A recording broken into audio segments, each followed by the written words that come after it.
আমাদের দেশে এখন নিরাপত্তা আছে, হ্যাঁ কথা বলা লাগবে।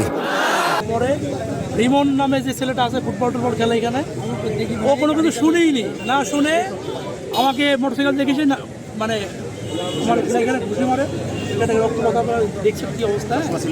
এবং সে একজন এমপিকে যখন আমির খান সাহেবের কথা যখন বলি তখন বলে সে এমপিটা আমি গোনার সময় নাই, হ্যাঁ আমাদের দল ক্ষমতায় আমরা হচ্ছে দেখবো কিসের এমপি, হ্যাঁ এই কথা বলে সে এখান থেকে মোটরসাইকেল নিয়ে বের হয়ে চলে যায়।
আমি এই আশুলিয়া থেকে কুষ্টিয়া এই 210 কিলোমিটার যেতে আমার মনের ভেতরে কত রকমের ভয়।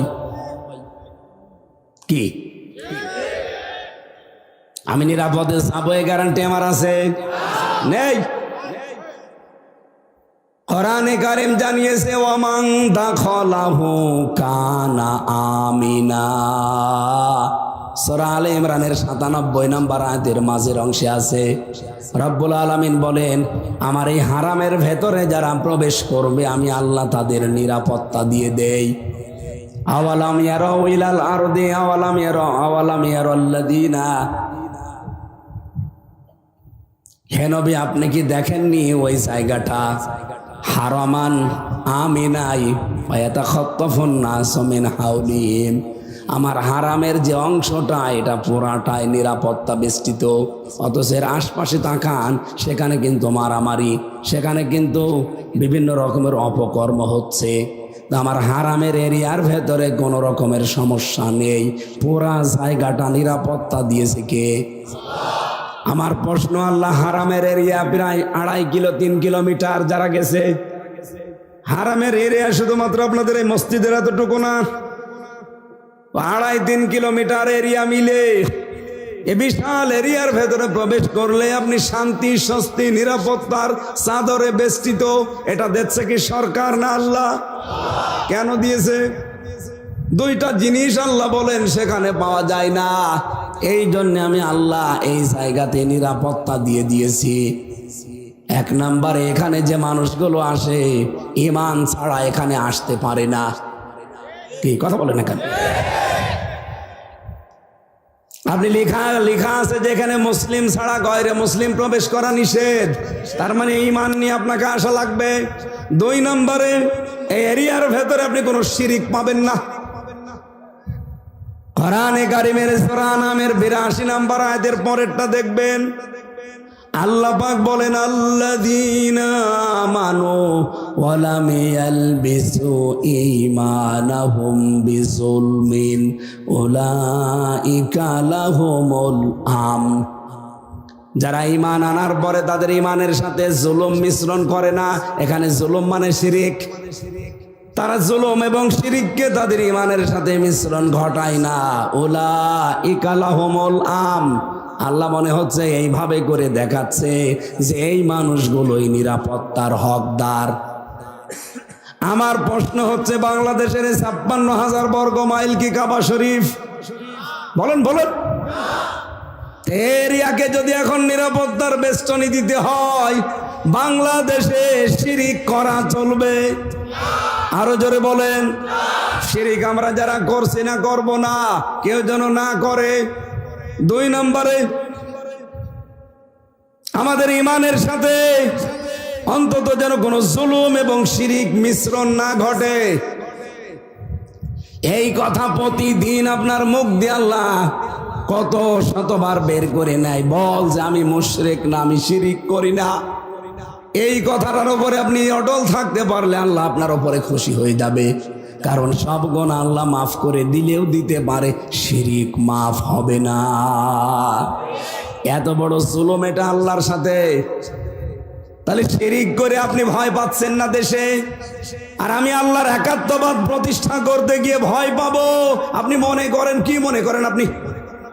এই জন্য ইব্রাহিম নবী বলেছে, ওয়া কাইফা খাফু মা আশরাকতুম, কি করে আমি ভয় করব? তোমরা শিরিক করে ভয় পাও না, আর আমি আল্লাহর আইনের পক্ষে কথা বলে ভয় পাবো, এটা কোশ্চিন কালো সম্ভব না। তাহলে কাইফা ব্যবহার করা হয় কোন সময়? যেই কথাটা আল্লাহ বিশ্বাস করতে চান না তখন। এরকম কোরআনে কারিমে 19 জায়গায় পাবেন আপনি। আমি যেটা বলতে চেয়েছিলাম, কিয়ামতের দিন আল্লাহ পাক বলেন কেমন হবে তখন, যখন হে নবী আপনাকে আমি আল্লাহ সাক্ষী বানাবো। আজকের মাহফিলের মুরব্বির নাম কি? মোতাহার সাহেবকে আল্লাহ মনে করেন কিয়ামতে তার সামনে দাঁড় করাবে। আল্লাহ নিজে চেয়ারে বসে বিচারকের ভূমিকায় আছে। আপনি একটু নিজেকে দাঁড় করান তো ওই জায়গায়। আল্লাহর সামনে আপনি দাঁড়িয়ে আছেন। আল্লাহ পাক বলেন আমার নবীকে ডান দিকে বা বাম দিকে আমি দাঁড় করাবো সাক্ষী হিসাবে। সে সাক্ষী দেবে, তার সাক্ষীর উপরে ভিত্তি করে আমি আল্লাহ বিচার করব। এই যে দৃশ্যটা আল্লাহ এইটাই ফুটিয়ে তুলেছেন আয়াতে, যে কেমন হবে তখন, কি দৃশ্য তৈরি হবে বল মোতাহার। আল্লাহর সামনে তুমি দাঁড়িয়ে আছো, নবীজি তোমার সাক্ষী। এখন আমার প্রশ্ন, এই পৃথিবীতে এখন নবীজি আছে? বলেন বলেন, কি আছে? না, আপনি বোঝেন। আমি নিজেই প্রথম কয়েকবার পড়ে বুঝি না, আর আপনি একবারে বুঝে ফেলবেন। এটা ডিপলি বিষয়, গভীরে যাওয়া লাগবে।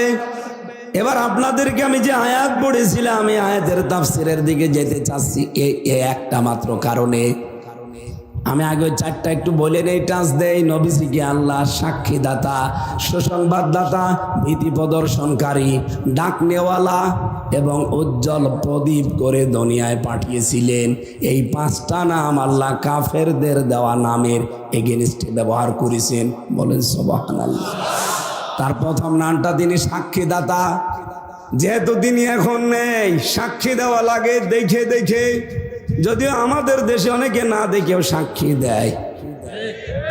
15.5 বছরে দেখেননি, সাক্ষী দিয়েছে 71 সালের, ওর জন্ম হচ্ছে 75 সালের। আমি কি বেশি বলছি? আল্লামা সাঈদী রহমতুল্লাহ আলাইহি ওনাকে যে ধর্ষণ মামলাটা দিয়েছিল, মামলা তো অনেকগুলো তার নামে। এই ধর্ষণ মামলায় যে মহিলাকে সাজিয়েছে ওরা, অ্যাডভোকেট তাজুল ইসলাম, এখন যিনি আন্তর্জাতিক অপরাধ ট্রাইব্যুনালের প্রসিকিউটর, উনি ওনাকে জিজ্ঞাসা করছে, মা আল্লামা সাঈদী আপনাকে ধর্ষণ করেছে?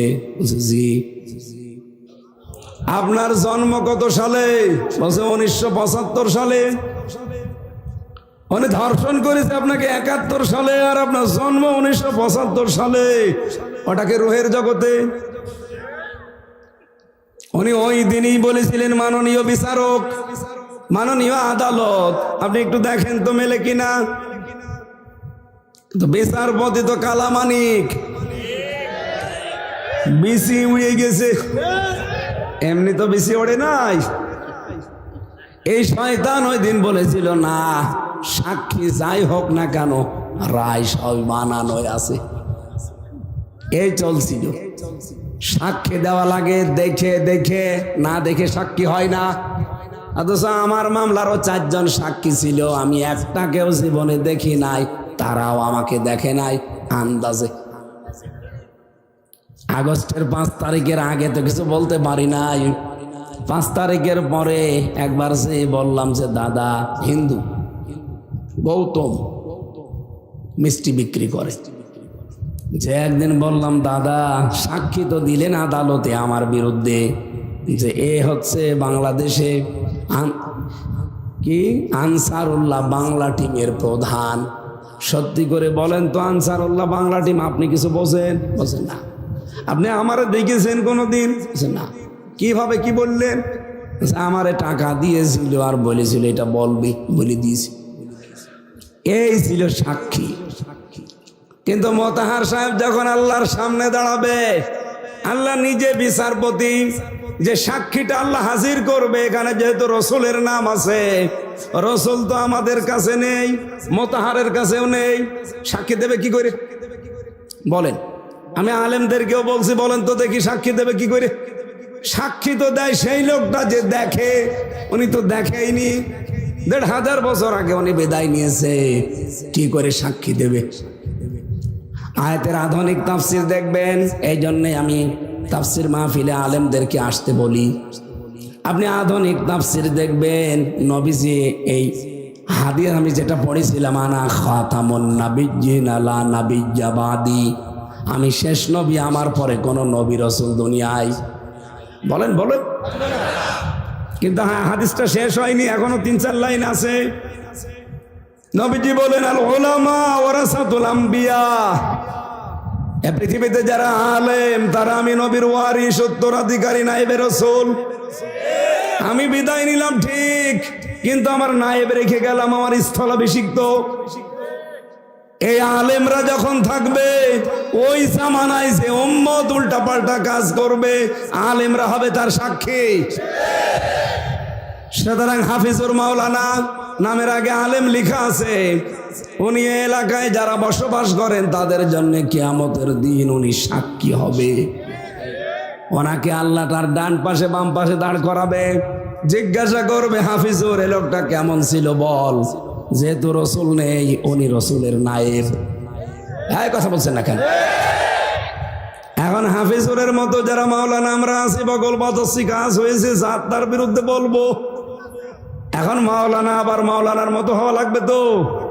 মাওলানা যদি হয় ফরদউদ্দিন মাসুদের মতো, ওর বিরুদ্ধে তো সাক্ষী দেবে। এই কথা বলছেন না কেন? মাওলানা হওয়া লাগবে মাওলানার মতো। এখন মাওলানা কারা? ইমাম ইবনে তাইমিয়া রাহমাতুল্লাহ আলাইহি বলেন, 3টা আগুন যার ভেতরে পাওয়া যাবে সেটা হচ্ছে আলেম, যাদেরকে আমরা মাওলানা বলে ডাকি। 1 নম্বরে ওঠা, দুনিয়াতে যতদিন আছে আল্লাহর কালাম নিয়ে সে ব্যস্ত থাকবে, গবেষণায়। আজ আছে কোরআন নিয়ে গবেষণা করার মতো আলেম নেই। 2 নম্বরে আল্লাহর ইবাদতে নিজেকে মগ্ন রাখবে। কই ইবাদত তো আমরা পাই না, খালি নামাজ পড়া, রোজা রাখায়, কালো জুব্বা গায়ে দেওয়া ইবাদত না। খায়রুন নাস মাইয়ানফাউন নাস, উত্তম মানুষ আল্লাহর কাছে ওইটা যার দ্বারা মানুষের উপকার হচ্ছে এবং হবে। নবীজি কিন্তু খায়রুন নাস বলার পরে মাই ইয়ানফাউন নাস দিয়েছেন। ইয়ানফাউ মোজারে, বর্তমান ভবিষ্যৎ, প্রেজেন্ট ফিউচার। ইয়ানফাউন নাস না বলে যদি বলতেন ইয়ানফাউল মুসলিমুন, যা মুসলমানের উপকার যারা করে, এই মানুষগুলোই দুনিয়ায় উত্তম না। ইয়ানফাউন নাস, যারা মানুষ হয়ে মানুষের উপকার করছে, ভবিষ্যতেও করবে। আল্লাহর নবীর ভাষায় আল্লাহর কাছে তারা শ্রেষ্ঠ মানুষ। তাহলে ইবাদত হবে মানুষের উপকার যারা করে, এটা সর্বশ্রেষ্ঠ ইবাদত। কথা বলেন না কেন? আমার তেলাওয়াত কিন্তু আয়াতের একটা ব্যাখ্যায় দেখবেন এই পয়েন্টটা আসবে। এদিকে তাকান। 3 নম্বরে সে আল্লাহর নিষিদ্ধ কাজগুলো সাধ্য মতো ছেড়ে দিয়ে চলার চেষ্টা করবে। এই তিনটা গুণ যার ভেতরে আছে সে হচ্ছে আলেম। এই আলেম কিয়ামতের দিন মতহারের পক্ষে বিপক্ষে সাক্ষী দেওয়ার জন্য দাঁড়িয়ে যাবে। আমি আশা করি কথা বোঝাতে পেরেছি। সুতরাং আলেমদের সাথে আপনি চিন্তা ভাবনা করে চলবেন, যদি প্রকৃত আলেম হয়ে থাকে। আর যদি আলেম নামেও জালেম হয়, ওরই বিচার করবে কে? আমরা সূরা এটা আরাফ, সূরা আরাফের 157 নম্বর আয়াতের 4 ভাগের 1 ভাগ পড়েছি। আমি যতটুকু আয়াত নিয়ে স্টাডি করা আছে আমার, আমি অল্প সময়ে ডেলিভারি দেওয়ার চেষ্টা করছি। রব্বুল আলামিন বলেন, আল্লাযীনা আমানু ওয়া লাম ইয়ালবিসু ঈমানাহুম বিযুলমিন উলাইকা লাহুমুল আমনু ওয়া হুম মুহতাদুন। আয়াতের মূল কথাগুলো আগে বলে নেই। বিশ্ব নবীকে আল্লাহ 6টা কাজ এই আয়াতের ভেতরে দিয়েছেন। কয়টা? আরো জোরে বলেন। আমাদের করণীয় 4টা। কয়টা? নবীজির পরিচয় আছে 3টা। 3, 6 আর 4 কত হয়?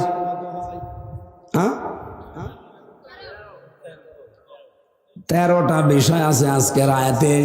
আমরা খুব তাড়াতাড়ি 13টা বিষয় শিক্ষা নিয়ে বাড়ি যেতে চাই ইনশাআল্লাহ। রব্বুল আলামিন বলেন, আল্লাযীনা ইয়াত্তাবিউনার রাসূলান নাবিয়্যাল উম্মিয়্যাল্লাযী ইয়াজিদুনাহু মাকতুবা ইনদাহুম ফিত তাওরাতি ওয়াল ইনজিল। তোমরা অনুসরণ করো সেই রসুলের, যে রসুলের পরিচয় আল্লাহ এখানে 3টা দিয়েছেন। 1 নম্বরে তিনি রাসূল ছিলেন, 2 নম্বরে তিনি নবী ছিলেন, 3 নম্বরে তিনি উম্মি ছিলেন। রসুলের এখানে পরিচয় পেলাম কয়টা? আরো জোরে বলেন। মা মানার রসুল লুগাতান শারহান, মা মানান নবী লুগাতান শারহান, মা মানাল উম্মি লুগাতান শারহান। 3টা বিষয় এবার জানা লাগবে।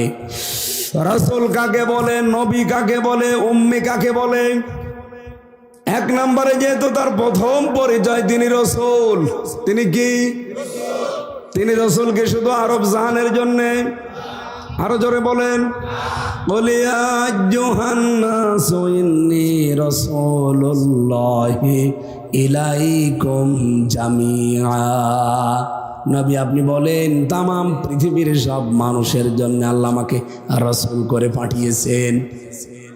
রাসূল শব্দের বাংলা অর্থ হচ্ছে বার্তাবাহক। কি বললাম? কি বার্তাবাহক আপনি বুঝলেন?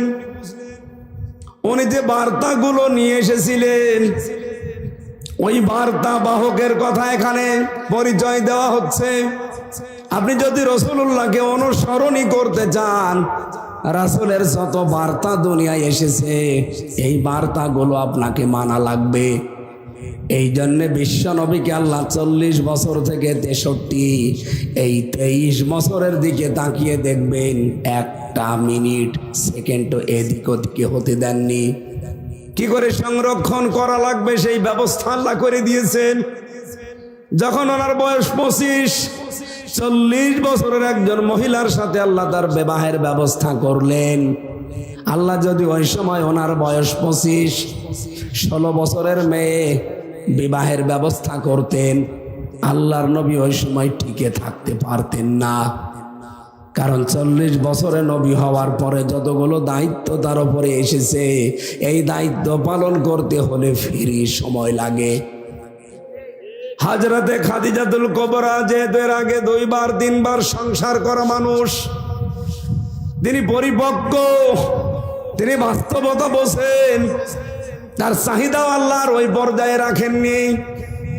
এই জন্য বিশ্ব নবীকে আল্লাহ তার সাথে বিবাহ দিয়ে দিন প্রচারের কাজ তার দ্বারা আল্লাহ সাহায্য সহযোগিতা নিয়েছিলেন। কথা বলেন না কেন? আজ যারা নবীর চরিত্র নিয়ে কথা বলে যে আয়েশার মতো 9 বছরের মেয়েকে উনি বিবাহ করলো, ওনার চরিত্র ভালো না, আপনি কি বোঝেন এর ভেতরে সিগনিফিকেন্স কি আছে? 9 বছরের ব্যবহার।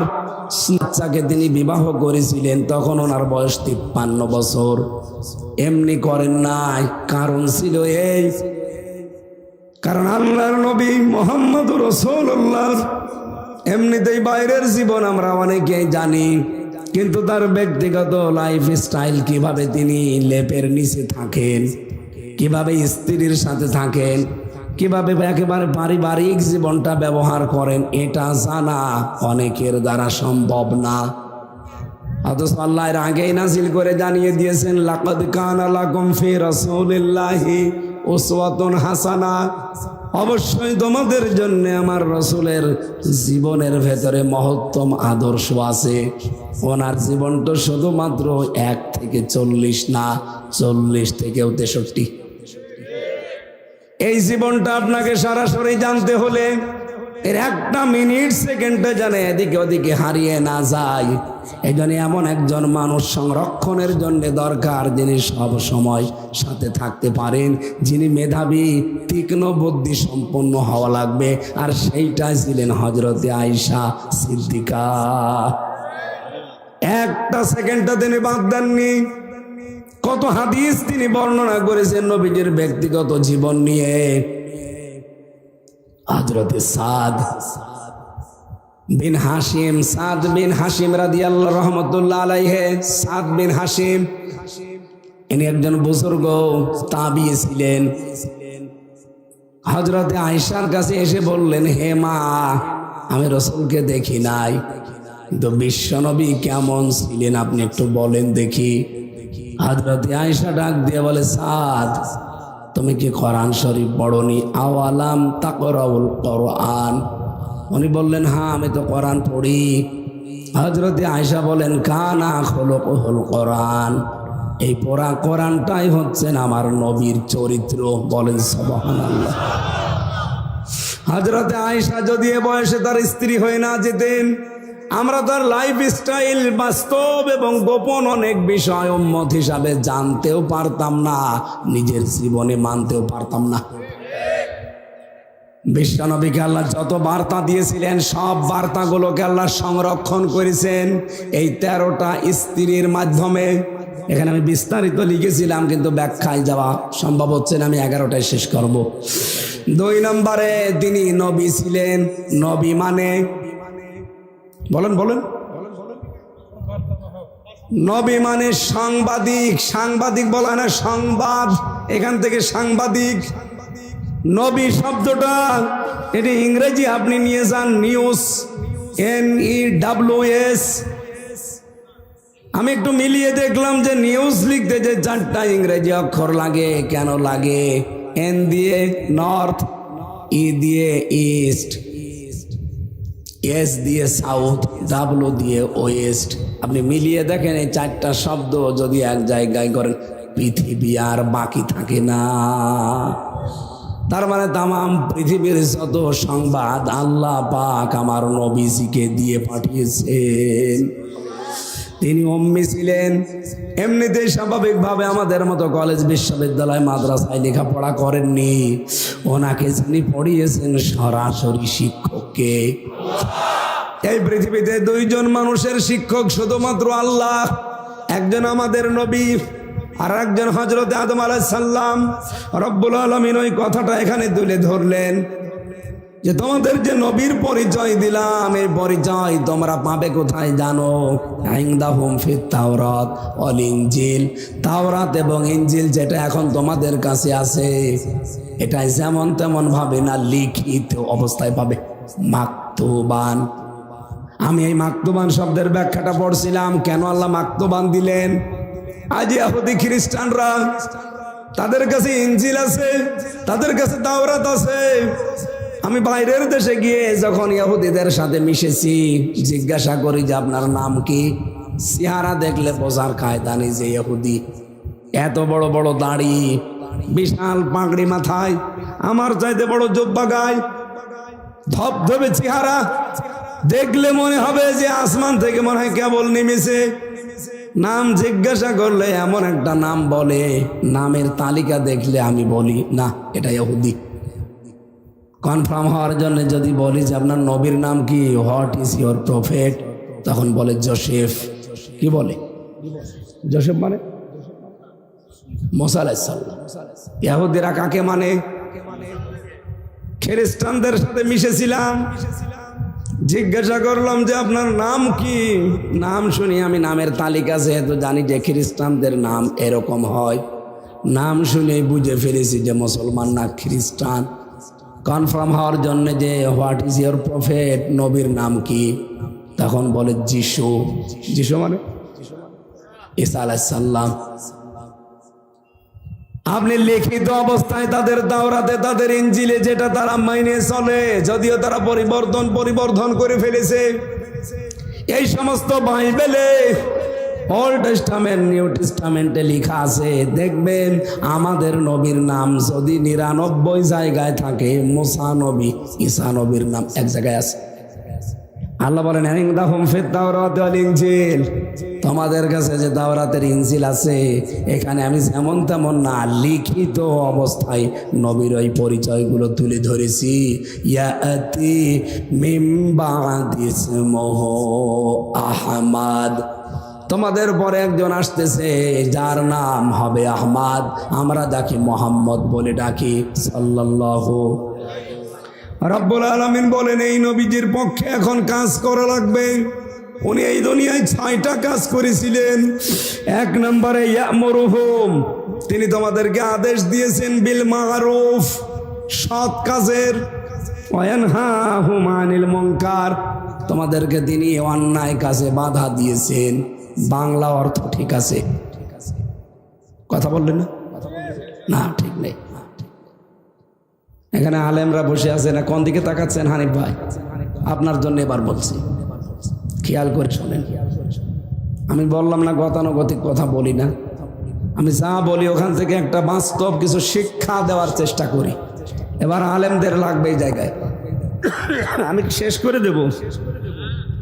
এই পয়েন্টটা আমার গুরুত্বপূর্ণ পয়েন্ট। ইয়ামুরুহুম বিল মারুফ ওয়া ইয়ানহাহুম আনিল মুনকার, তিনি তোমাদেরকে ভালো কাজের আদেশ দেন, অন্যায় কাজে বাধা দেন। এটা আমরা জন্মের পর থেকে বাংলা অর্থ শুনেছি। আমার প্রশ্ন, এখানে যারা আরবি বসে, কোন অভিধানে আপনি দেখাতে পারবেন মারুফ মানে ভালো কাজ? কোন জায়গায় পেয়েছেন? কোন জায়গায় বলেন, যারা লেখাপড়া করেন আলেম পেয়েছে? আমি তো আর একেবারে কম পড়ি নাই, 1 থেকে মাস্টার্স পর্যন্ত করেছি কোরআনের উপরে, কামেল করেছি। কত অভিধান দেখলাম দেশে বিদেশের বিভিন্ন লাইব্রেরিতে। মারুফ মানে আমি কোনোদিন ভালো কাজ এটা পাইনি। কেউ পেয়ে থাকলে আপনি আমাকে দেখান। মারুফ শব্দের শাব্দিক অর্থ হচ্ছে পরিচিত। আরাফা ইয়ারিফু উরফুন, ওই যে আরাফাতের ময়দান বলে না, সেখান থেকে এটা এসেছে। আরাফাতের ময়দান মানে কি? পরিচিত হওয়ার স্থান। তাহলে যে মারুফ শব্দটা বলে পরা কোরআনে বহু জায়গায় আল্লাহ বলেন তামুরুনা বিল মারুফ বা ইয়ামুরুনা বিল মারুফ, তোমরা ভালো কাজের আদেশ দাও, আমরা এই অর্থ করি। অথচ এখানে বলা হচ্ছে তোমরা পরিচিত কাজের আদেশ দিবা। এখন পরিচিত কাজ কি, আর আপনি পরিচিত হয়েছেন কবে, আর সেই পরিচিত কাজগুলো কি? আমি কি বেশি বলছি না? যার লাইন মতো ঠিক আছে, আর একটু ভালো করে খেয়াল করে শুনেন। যেহেতু মারুফ মানে সৎ কাজ না, মারুফ মানে পরিচিত। এই পরিচিত আপনি হয়েছেন কখন, আর ওই পরিচিত বিষয়গুলো কি কি, কখন হয়েছিলেন আপনি পরিচিত বলেন তো? আমাদের যে আদি পিতা বললাম, 2 জন মানুষকে আল্লাহ নিজে শিক্ষক হয়ে শিক্ষা দিয়েছেন। তার ভেতরে 1 নম্বরে মুহাম্মদুর রাসূলুল্লাহ, আর 2 নম্বরে হযরতে আদম আলাইহিস সালাম।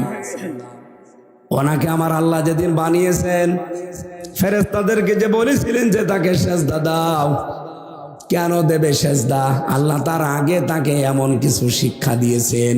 ওয়াল্লামা আদামাল আসমাআ কুল্লাহা, ইসমের বহুবচন আসমা, কুল্লাহা আল্লাহ পাক বলেন আমি নিজে এখানে ফাইল, ও আল্লামা এর ফাইল আল্লাহ নিজে, আমি নিজে শিক্ষা দিয়েছি আদমকে যত কিছুর নাম সবগুলো।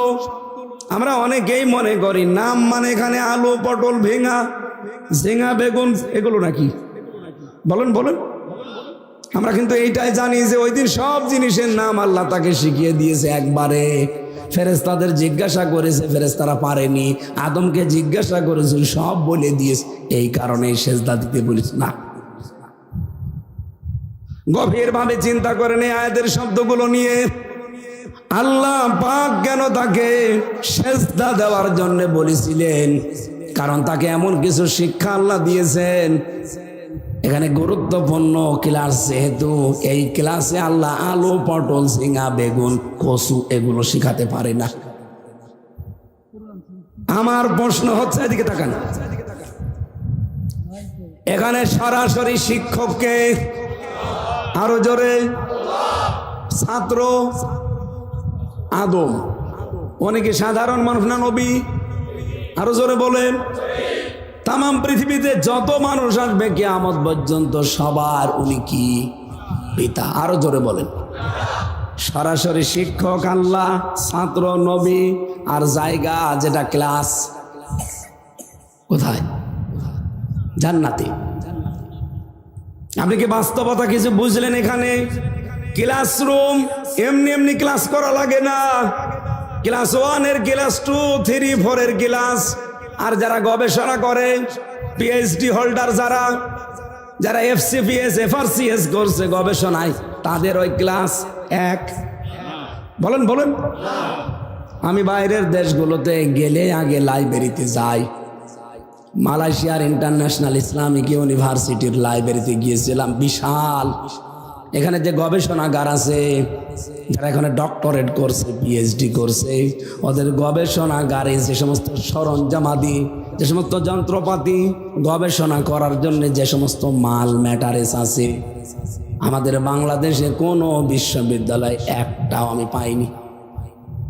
কারণ এই পৃথিবীতে 257টা দেশ, 1000 বিশ্ববিদ্যালয়ের একটা তালিকা আছে, মার্কিং করা আছে, কিন্তু 1000 বিশ্ববিদ্যালয়ের ভেতরে বাংলাদেশের একটাও নেই। কারণ সেই মানের পড়াশোনা নেইতে যাবে কি করে? এই মালয়েশিয়ার একটা আছে, কেন আছে, কি করে এখানে আমি দেখি, ওখানে লেখাপড়া যদি হয় 30 ভাগ, গবেষণা হয় 70 ভাগ। ওরা একটা শব্দ নিয়ে চিন্তা করে, প্লেন বানানো লাগবে, একটা লবণ কণার ভেতরে যে উপাদান আছে, এখান থেকে যদি আপনি লবণ কণার উপাদানগুলো বের করতে চেষ্টা করেন, আমির হামজার মেধার 1000 আমির হামজা লাগবে, তাও এই কণার শেষ করতে পারবে না। এগুলো তারা গবেষণা করে করে বিভিন্ন জিনিস বানায়। আর আমাদের দেশে তো লেখাপড়া নেই, গবেষণা কি করবে? কার পেছনে বাঁশ দেওয়া যায়, শুধু এই গবেষণা। তাহলে বিশ্ববিদ্যালয়ের মার্কিং করা হয় কিসের উপরে? গবেষণা। বলেন বলেন। তাহলে আল্লাহ যেহেতু ক্লাস নিচ্ছেন শিক্ষক হিসাবে, ছাত্র আমির হামজা না, মোতাহার আলী না, ছাত্র সরাসরি আদম নবী। আর ক্লাসরুমও দুনিয়ার এই মিয়াজান মাদ্রাসা না, কোথায়? কত উচ্চ ক্লাস, কত উচ্চ মানের ক্লাস হতে পারে। ওই ক্লাসে আপনার কি মনে হয় আল্লাহ আলু, পটল, ঝিঙ্গা, বেগুন, কচু এগুলোর নাম শিখিয়েছে? কি শিখিয়েছিলেন? সেইটার নাম ইয়ামুরুহুম বিল মারুফ। তিনি তোমাদেরকে পরিচিত কাজগুলোর আদেশ দেন। এই পরিচিত কাজ ওই দিন আদম নবী শিখেছিলেন এক ক্লাসে। এই পড়া কোরআন শরীফের ভেতরে পরিচিত কাজ আছে 500। কত? আমি একটা একটা করে লাইন আকারে সব বের করে লিখেছি। 500টা শরীয়তের বিধান আছে এখানে।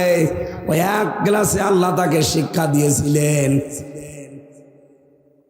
যেহেতু তিনি পরিচিত হয়েছিলেন ওই ক্লাসে, এখন প্রশ্ন আসতে পারে যে আমাদেরকে আল্লাহ নির্দেশ দিচ্ছে ইয়ামুরুহুম, হোম তো বহু বচন, এটা তো জমির, এর ভেতরে হামজা যেমন আছে, হানিফ তেমন আছে, হাফিজুর আছে। তাহলে হোম দিল কেন? সরাসরি আদমের নাম না দিয়ে হোম দিয়েছেন এই জানে ওই ক্লাসে আমরা ছিলাম না, আমাদের বাবা ছিল, আর বাবার পৃষ্ঠদেশ থেকে আল্লাহ একবারে আমাদেরকে বের করেছেন। এটা আমি বানাচ্ছি, এটা সূরা আরাফে 172 নম্বর আয়াতে পাবেন। ওই আখাযা রাব্বুকা মিন বানি আদামা মিন যুহুরিহিম যুররিয়াতাহুম ওয়া আশহাদাহুম। আমি যখন আদম নবীর পৃষ্ঠদেশ থেকে তার সন্তানগুলো সব একবারে বের করে নিলাম, এই যে একবারে আমাদের সবাইকে আল্লাহ বের করেছেন। আমাদের বাবা ক্লাসে ছিল, তার কাছ থেকে আমরা অটোমেটিক ওই ক্লাসের জ্ঞানগুলো পেয়েছি। এই জন্য লেখাপড়া না করলেও দেখবেন একজন জানে যে কোনটা ভালো কাজ কোনটা মন্দ কাজ। এই যে ভালো কাজ 500, মন্দ কাজ 500, আপনি কোন দিন শিখেছেন? কোন ক্লাসে শিখেছেন আপনি? কে আপনাকে শিখিয়েছে? এগুলো সব আমাদের বাবার এক ক্লাসে শিখেছে, ওগুলো তার রোহানি সন্তান হিসেবে আমরা সব পেয়ে গেছি। এখন এই পৃথিবীতে আপনাকে এই যে পরিচিত কাজ যেগুলো যদি আপনার মনে না থাকে ভুলে যান, এই যে দিয়েছেন আল্লাহ কোরআন, এখানে ওই 500 500 1000 আছে। এই 500টা ভালো কাজ আপনি জানবেন এই তাফসীর মাহফিলগুলোতে, এই জন্য আশা লাগে। এখন যদি সিরিয়াল হিসাবে আমি 500টায় বলতে যাই, আমারও গলা ভেঙে যাবে, আপনারও মনে থাকবে না। আপনাকে আমি সহজ করে দিলাম, পড়বেন। এই 500টা ভালো কাজ মন্দ কাজ এগুলো আমরা পরিচিত আছি, আমাদেরকেও শেখানো লাগে না। ওই এক ক্লাসে আমরা শিখেছি, লেখাপড়াও করা লাগে না, এমনি আমরা জানি। জেনা করা খারাপ কাজ, এটা কি লেখাপড়া করা লাগে?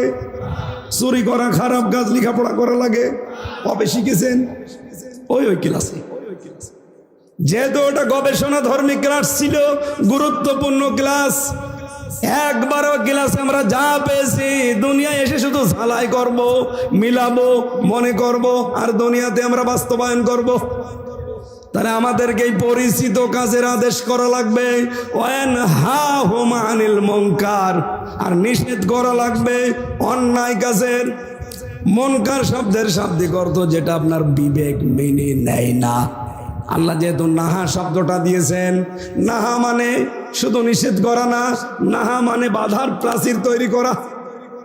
এখানে স্রোত চলছে, আমি আর হাফিজুর মাওলানা যে যদি বলি ফো দিলাম বন্ধ হয়ে যা হবে, এটা বাধার প্রাচীর দেওয়া লাগবে, আইল দেওয়া লাগবে, বাধাল দেওয়া লাগবে। একথা বলছেন না কেন? এই দেশে যে অন্যায়গুলো হবে এটা শুধু ওয়াজের দ্বারা বন্ধ হবে না, নসিহত করলে বন্ধ হবে না, এটা বাধার প্রাচীর তৈরি করা লাগবে। সেই বাধা দেওয়ার জায়গায় গিয়ে 54 বছরে ইসলাম গেছে? যায়নি। আজ বাংলাদেশে 54 বছরে ইসলাম অনুরোধের জায়গায় আছে, বাধা দেওয়ার জায়গায় নেই। আমরা এবার ইসলামকে শুধু অনুরোধ না, বাধা দেওয়ার জায়গায় নিয়ে যেতে চাই। আর এটাকে অনেকে রাজনীতি মনে করছে। আপনি এটা করেন, আপনার পেছনে আমি আছি।